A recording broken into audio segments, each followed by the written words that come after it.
Église San Andrés. En venant, vous vous êtes rendu compte que vous parcouriez un territoire très différent des hautes montagnes qui se trouvent à proximité. Vous êtes arrivé au centre d'un plateau appelé Corona de Abay. La commune est à 775 mètres d'altitude et se trouve entre deux rivières, l'Aragon et la Lubière. Dans les champs alentours sont semées des céréales qui ne manquent pas de soleil pour se développer.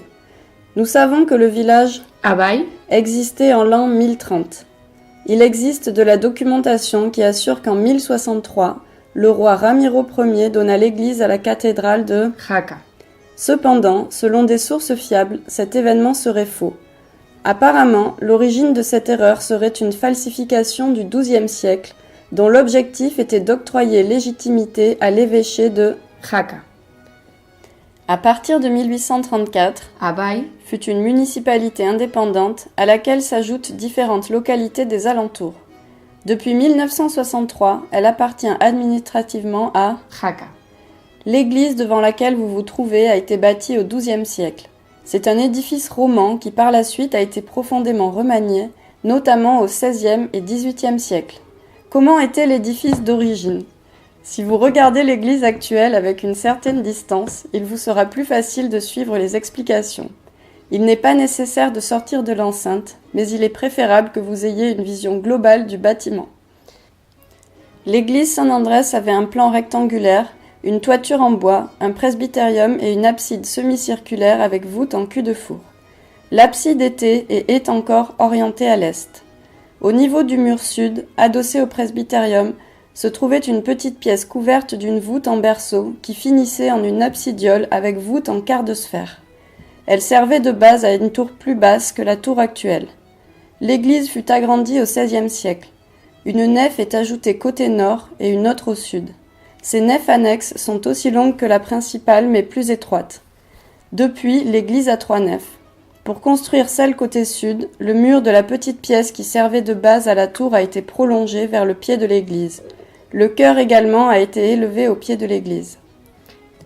Au cours de ce remaniement, le portail roman qui se trouvait côté sud a disparu. Il est remplacé par l'actuel, de style classiciste.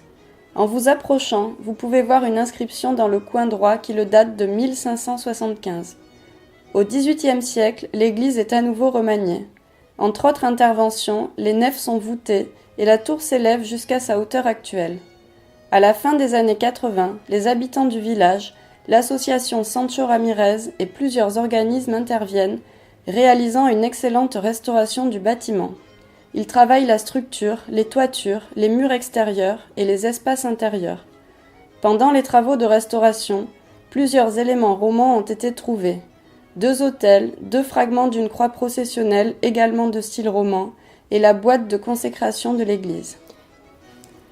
Ces objets sont exposés à l'intérieur avec d'autres pièces intéressantes, comme les restes d'un tympan roman probablement de l'ancien portail du mur sud, ainsi que plusieurs sculptures, peintures et retables. Si vous avez la possibilité d'entrer, n'hésitez pas à compléter votre visite de l'église. Nous vous recommandons ensuite de faire un petit tour dans le village. Vous profiterez de l'architecture populaire et de la tranquillité de ses rues. En chemin, vous croiserez un autre bâtiment religieux, la chapelle de l'Ascension. Elle se trouve dans l'enceinte du village, ce qui est inhabituel pour une chapelle. Elle a été construite au XVIIIe siècle grâce aux aumônes recueillies par un habitant nommé Jerónimo Piedrafita. Nous savons qu'il était aveugle et, vu l'ampleur de son action, nous pouvons imaginer qu'il ne manquait ni de foi ni de ténacité.